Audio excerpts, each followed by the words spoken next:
Les options des outils lasso sont les mêmes, quel que soit l'outil lasso utilisé. Donc c'est la même chose pour le lasso normal, pour le lasso polygonal et pour le lasso magnétique. Vous voyez qu'ici, à quelques rares exceptions près, il y a essentiellement les mêmes réglages. Alors si je prends l'outil polygonal, qui est plutôt adapté à cette séquence-là, ou en tout cas à cet atelier-là, eh bien je vais ici vous rappeler les principes du lasso. Donc je clique, je lâche, je clique, je lâche. Je clique, je lâche, j'effectue des segments de sélection.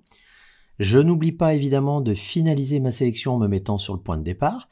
Je constate ici l'arrivée d'un petit cercle qui symbolise la fermeture. Alors notez parmi les options et les réglages, on va parler de trucs, astuces, options, comme vous voulez. Je peux parfois avoir du mal à trouver le point de départ de ma sélection.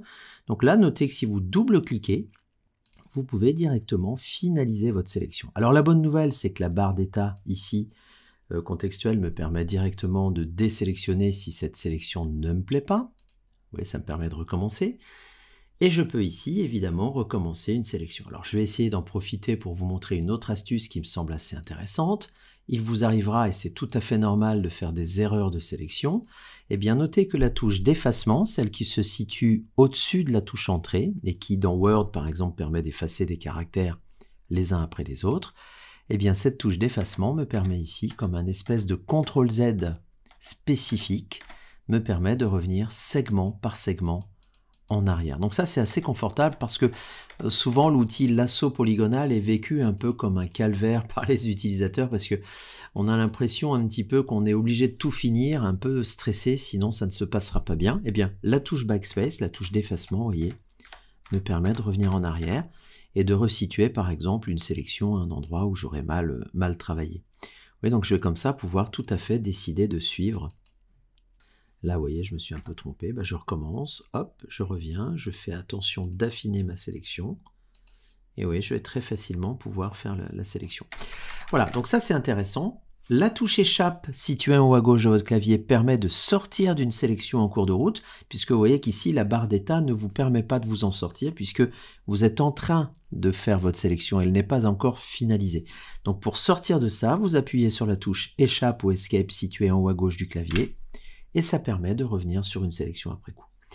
Alors, voilà quelques applications liées à l'outil polygonal. Alors je me permets de vous rappeler également que si dans un premier cas vous souhaitez sélectionner cette partie blanche à l'intérieur de l'image, vous allez procéder comme on vient de l'expliquer, c'est-à-dire en faisant le tour de la zone qui vous intéresse. Vous pensez bien à fermer la sélection.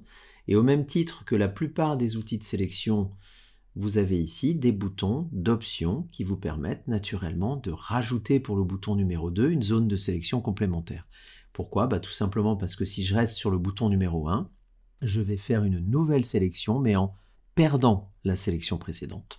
Donc pour conserver ma sélection, je vais donc demander le bouton numéro 2, ajouter la sélection, et là je vais sereinement, tranquillement, sélectionner la deuxième partie de mon image qui m'intéresse.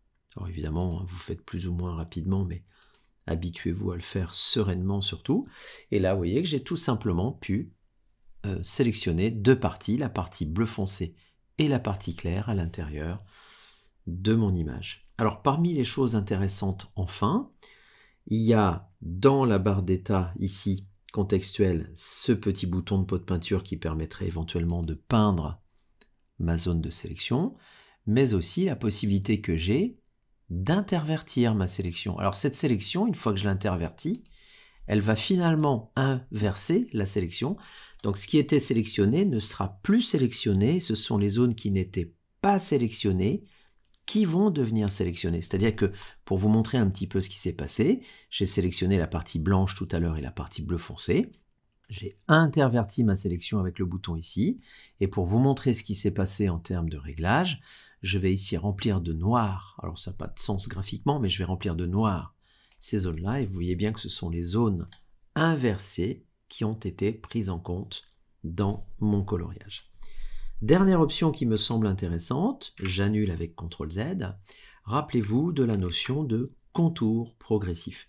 Quand vous faites une sélection avec l'outil lasso polygonal ou n'importe lequel des autres outils, vous avez ici la possibilité de gérer le contour progressif. Un contour progressif à 0 est un contour dur. C'est-à-dire que si j'effectue une sélection de cette zone-là, alors je vais volontairement me limiter à la moitié de la zone pour gagner du temps. Vous voyez, j'ai légèrement débordé ici, on le voit clairement ici. Eh bien, si j'applique une couleur à ma zone de sélection qui est dure, et vous allez le voir ici, eh bien, il n'y a pas de contour doux. Vous voyez que la sélection est franche et le contour est franc. Je vais donc annuler, faire la même chose, mais cette fois-ci en mettant un peu de contour progressif à ma sélection. Donc, je vais mettre 2-3 points, ce qui devrait suffire ici. Je vais refaire une partie de ma sélection. Voilà, toujours la moitié. Voilà, je vais faire en sorte de terminer ma sélection. Réappliquer avec la barre contextuelle un petit coup de peinture noire. Et je ne sais pas si vous voyez la différence, mais il y a quelque chose de beaucoup plus doux, de moins tranché à l'intérieur de ma sélection. Donc ça, c'est un très très bon plan si vous souhaitez effectuer des coloriages, des remplissages, des retouches, avec des bords qui soient un petit peu moins bruts que si vous n'aviez pas mis de contour progressif. Donc le contour progressif adoucit les contours de sélection et favorise le réglage.